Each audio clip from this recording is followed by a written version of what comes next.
Saucedo en la línea, él es experto en temas de seguridad, siempre lo saludo con gusto. Y bueno, el asunto a tratar es, sin lugar a dudas, esta decisión del gobierno de los Estados Unidos de no pedir la pena de muerte para Ismael El Mayo Zambada, para Vicente Carrillo Fuentes, el viceroy, y también para Rafael Caro Quintero, un hombre al que pues muchas agencias, en especial la DEA, se la tenían sentenciada, ¿no? ¿Por qué? Pues por el crimen de Enrique Kiki Camarena, el agente de la Agencia Antidrogas de Estados Unidos, ocurrido en el estado de Jalisco, allá en la década de los 80, hace 40 años, en 1985. David, ¿cómo estás?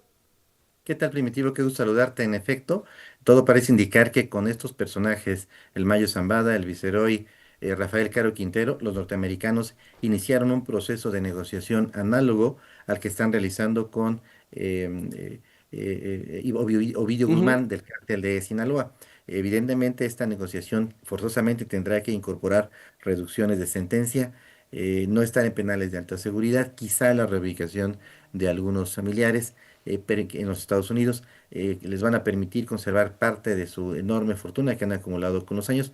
Todo esto a cambio de prestar testimonio en juicios que se celebran en Estados Unidos como testigos de cargo, también dando información, geolocalización de narcolaboratorios, rutas de tráfico de drogas, la identidad de políticos, empresarios, militares, altos jefes policíacos coludidos con sus organizaciones criminales y seguramente también una especie de asesoría que los norteamericanos Ujú. les piden a los narcotraficantes sobre el modus operandi de sus respectivas organizaciones criminales. Oye, David, ¿se había tenido o tú tenías algún dato de tantas negociaciones con capos de la droga mexicanos al mismo tiempo de parte del gobierno de Estados Unidos? Además, capos de este nivel, ¿no? No estamos hablando de cualquier cosa.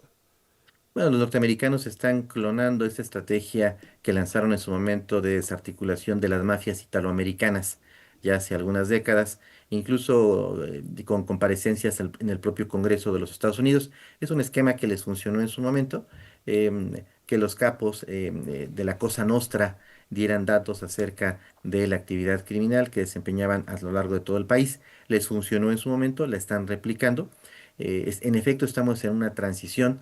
La captura, juicio, sentencia en contra del Mayo Zambada fue ejemplar, fue punitiva, una especie de escarnio. Ujú. Pero en esta ocasión vemos ahora cómo el gobierno norteamericano le da un giro de 180 grados a la estrategia y lo que hace es plantear una serie de beneficios a los capos mexicanos para que se decidan a negociar y a desmantelar sus respectivas organizaciones del crimen organizado. Sí se trata evidentemente de un giro, pero por otro lado, Ujú. imponer la pena de muerte a alguien como Almayo Zambada habría generado en México, sin ninguna duda, actos de narcoterrorismo.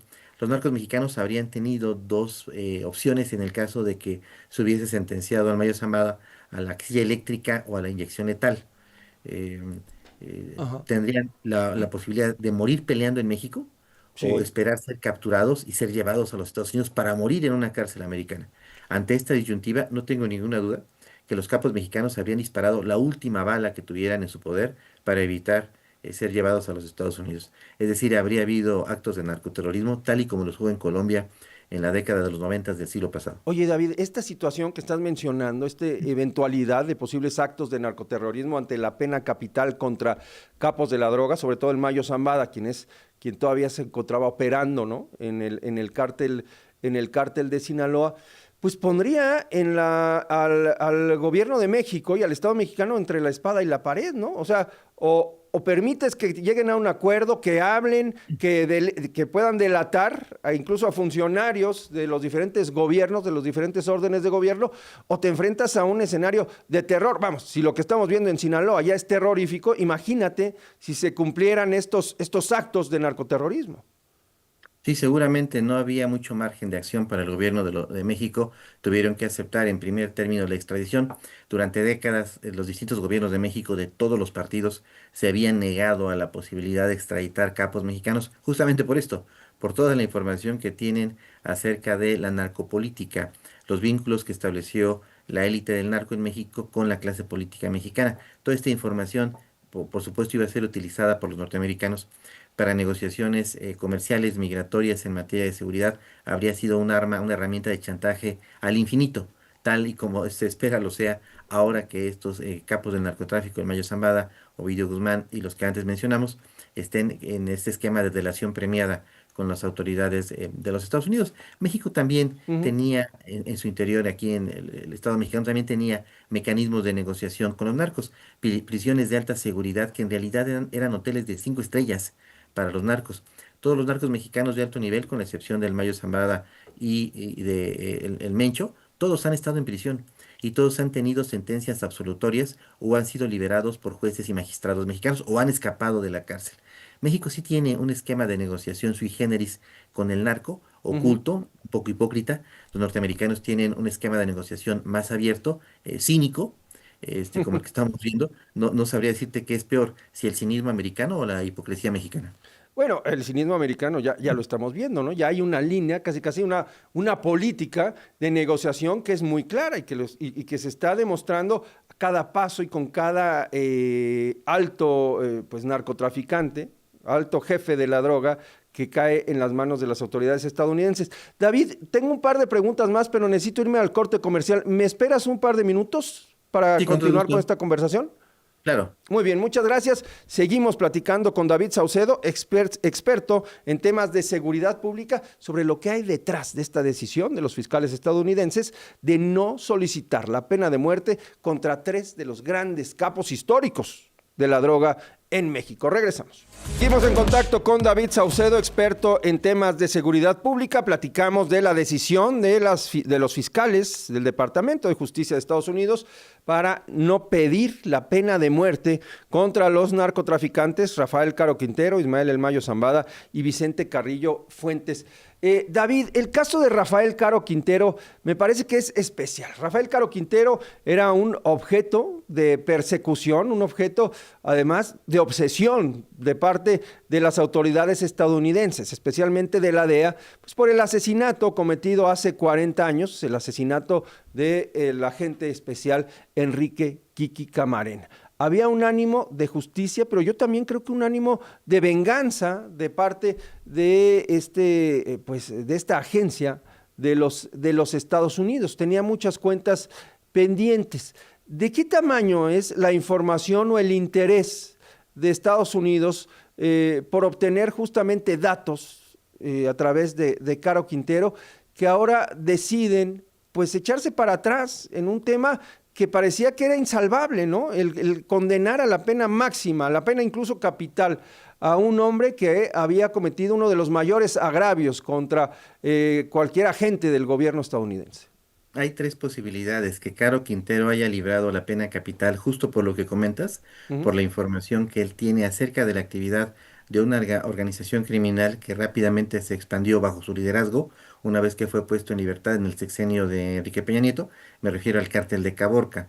El cártel de Caborca sí fue identificado por las autoridades de los Estados Unidos como una organización que se dedicaba a introducir fentanilo en los Estados Unidos.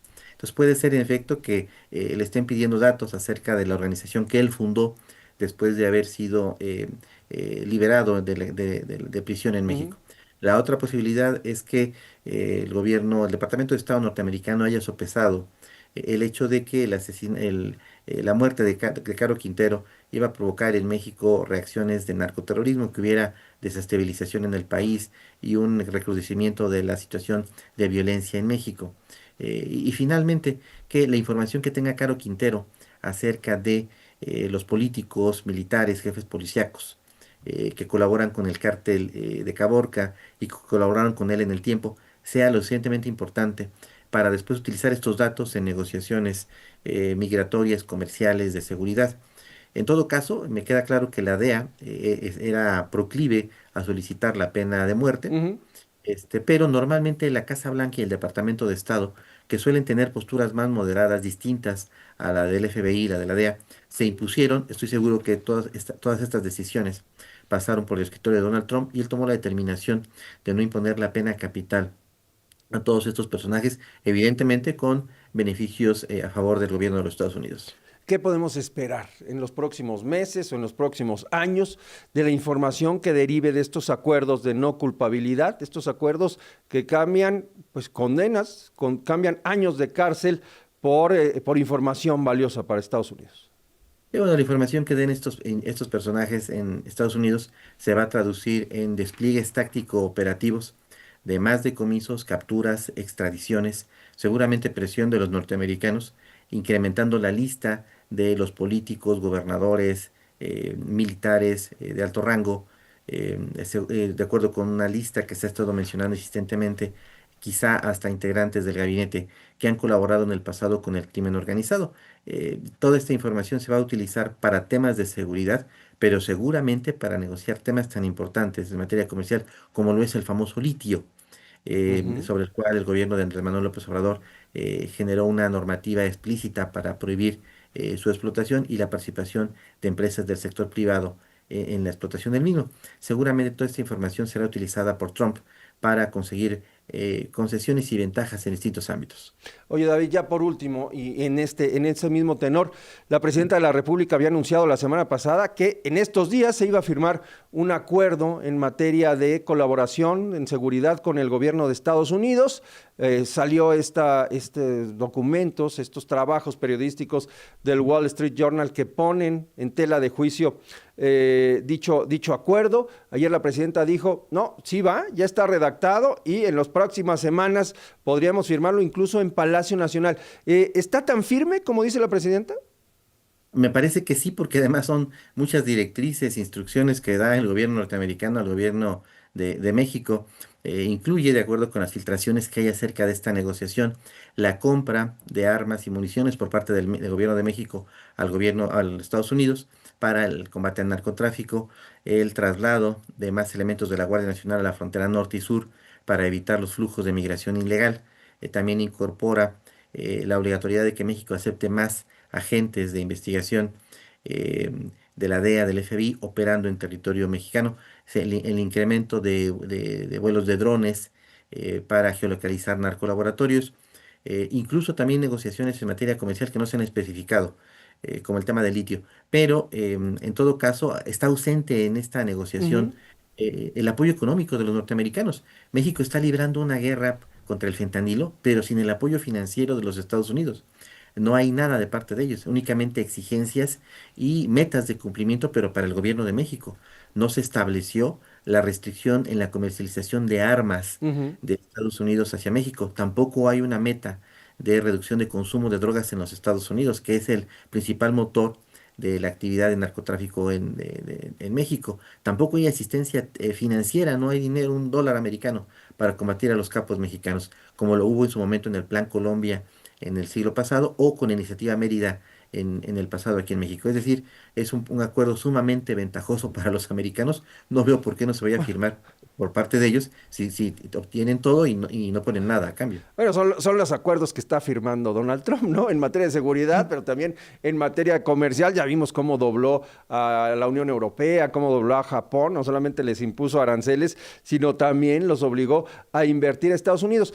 A ver, pero este tema es muy interesante, David, y perdón que me extienda, pero no hay apoyo de Estados Unidos en materia económica para poder fortalecer las labores de combate al crimen organizado. ¿El gobierno de México está planteando este apoyo, está planteando esta colaboración a través de la inyección de recursos para estos fines o está permitiendo que pues, las cosas se vayan por otros carriles? Sí fue planteado, pero fueron rechazados. En los Estados Unidos hay un clima totalmente adverso, contrario a el traslado de fondos norteamericanos a la cooperación internacional. El gobierno de los Estados Unidos incluso se ha retirado de distintos organismos Sí. multilaterales para detener el pago de cuotas de los Estados Unidos hacia dichos organismos. En el caso de México, existe la sensación de que los norteamericanos han inyectado recursos, por ejemplo, en la plataforma México, Ujú. que finalmente ya no se pudieron ver. Hay un clima en los Estados Unidos contrario al envío de fondos, pero yo creo que ahí tendría que el gobierno de México imponer también su voz y solicitar justamente esto. Habría un preacuerdo hace años entre México y los Estados Unidos en el combate al narcotráfico. México iba a poner los muertos y los norteamericanos iban a poner el dinero, Ujú. pero al final el gobierno mexicano está poniendo tanto el dinero como los muertos. Es un tema muy interesante, es un tema que marca cómo es la relación con Estados Unidos, cómo es la relación con una administración encabezada por Donald Trump, que definitivamente siempre va a sacar ventaja a través de las amenazas, a través incluso del chantaje y de esta combinación, ¿no? de factores que antes no era tan evidente. Esta liga entre las negociaciones comerciales vinculadas con el tema de la seguridad, pero también con el tema de la migración, este hecho de jugar en tantas pistas al mismo tiempo. Gracias, David, muy buenos días. Que estén muy bien, Primitivo, te mando un abrazo. Igualmente, para ti es David Saucedo, experto en temas de seguridad pública, la decisión de no pedir la pena de muerte contra Rafael Caro Quintero pudo haber venido directamente de la Casa Blanca y al final, como dice David, en este juego, en este balance de fuerzas al interior de la administración Donald Trump y de las diferentes agencias en la Unión Americana, pues la DEA tuvo que ceder frente a los intereses planteados por el Departamento de Estado y otras dependencias. Vamos